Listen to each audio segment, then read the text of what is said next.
नमस्कार, मैं सुधांशु आपसे एक अपील करना चाहूँगा कि रोहतास ज़िले में खासकर रोहतास पुलिस को मोहरा बनाकर साइबर के माध्यम से एक ठगी का नया पैमाना ठगों ने तय कर लिया है।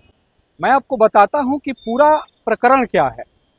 जैसा कि आप सभी को ज्ञात होगा कि आज रोहतास के एसपी का डीपी मतलब उनका फ़ोटो यूज करके फ़ोन कॉल्स के द्वारा किसी भी केस के मामले को रफा दफा करने के लिए पैसे का डिमांड किया जा रहा है, या यूँ कहें कि ऐसा बोला जा रहा है फ़ोन करके जिन पे केस है, मान लीजिए कि हम ही पे केस है, तो हम पे केस है तो इस केस में अगर हमको कोई कॉल आएगा और बोला जाएगा कि मैं रोहतास का एसपी बात कर रहा हूँ या मैं किसी थाने का थानाध्यक्ष बात कर रहा हूँ, आप इतने पैसे दीजिए और मैं इस केस को ख़त्म कर दूंगा या केस को दबा दूंगा, तो क्या ये विश्वास करने योग्य बातें हैं? इस पे एक बार विचार करना चाहिए। कि जैसा कि आप ये समझिए कि जैसे एफआईआर, बहुत लोग एफआईआर से डर जाते हैं। एफआईआर से डरने की ज़रूरत ही नहीं है। अगर मान लीजिए कि किसी भी मामले को लेकर हम पे एक एफआईआर कराया जाता है, एफआईआर का मतलब ही है फर्स्ट इंफॉर्मेशन रिपोर्ट। तो पुलिस का तो ये कार्य है कि किसी भी मामले की अगर कोई भी आम आदमी पुलिस के पास जाएगी और बोलेगी कि एफआईआर कर दीजिए, तो उसका कार्य है कि वो उनकी रिपोर्ट लिखे। वो तो इन्फॉर्मेशन रिपोर्ट है, वो लिखने के बाद उसकी तहकीकात होगी, जांच, उसमें अगर दोषी पाए जाएंगे तब तो उस पर कोई मामला होगी। अगर आप दोषी नहीं है तो फिर इन सब जालों में क्यों पड़ना है? क्यों 500,000 रुपये देकर? और एक बात बताइए कि 500,000 रुपये पुलिस कॉल करके आपसे मांगेगी क्या? मैं आपको 2-3 घटनाएं बताता हूं। खासकर रोहतास जिले में सासाराम अनुमंडल की मैं बात करता हूं।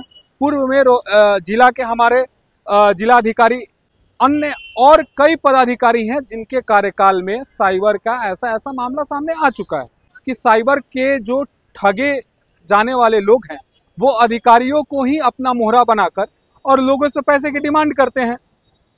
आप पूर्व में अगर अवगत है, नहीं भी हैं, तो ये तो कॉमन सी बात है कि पुलिस या कोई अधिकारी 500,000 रुपये मांग कर आपसे फोन करके केस रफा दफा क्यों करेगी भाई? तो मेरा अपील है आप लोगों से कि ऐसे मामले में ना पड़े। फोन कॉल्स पे पैसे की डिमांड, मैसेज के द्वारा पैसे की डिमांड अगर आपसे किया जा रहा है तो आप तुरंत पुलिस को सूचना दें, न कि पुलिस समझकर उन्हें आप पैसे दे दें। और एक चीज आप जान लीजिए कि जो भी आज के डेट में आम नागरिक पे एफआईआर हो रही है उसकी पूरी रिपोर्ट ऑनलाइन मिल जाती है। किसी भी केस नंबर से अगर आप किसी का केस सर्च करना चाहते हैं, उसका नाम जानना चाहते हैं, उसका पता जानना चाहते हैं, तो आप जान सकते हैं। ये कोई भी कर सकता है। केस नंबर पता होगा तो ये मैं भी बता सकता हूँ, आप भी बता सकते हैं।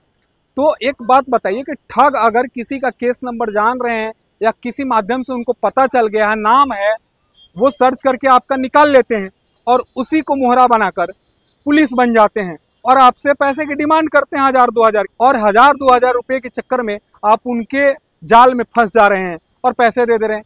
फिर बाद में आप पुलिस को दोषी ठहराते हैं। अगर पुलिस की विश्वसनीयता पर आपको थोड़ा भी विश्वास है तो आप ऐसा ना करें। पैसे की लेन देन आप ना करें और किसी भी साइबर के मामले में आप ना फंसे। पुलिस की मदद करें, पुलिस पे भरोसा रखें। कई तरीके से ठगी चल रही है देश में, आप सतर्क रहिए, सजग रहिए और पुलिस पे भरोसा रखें।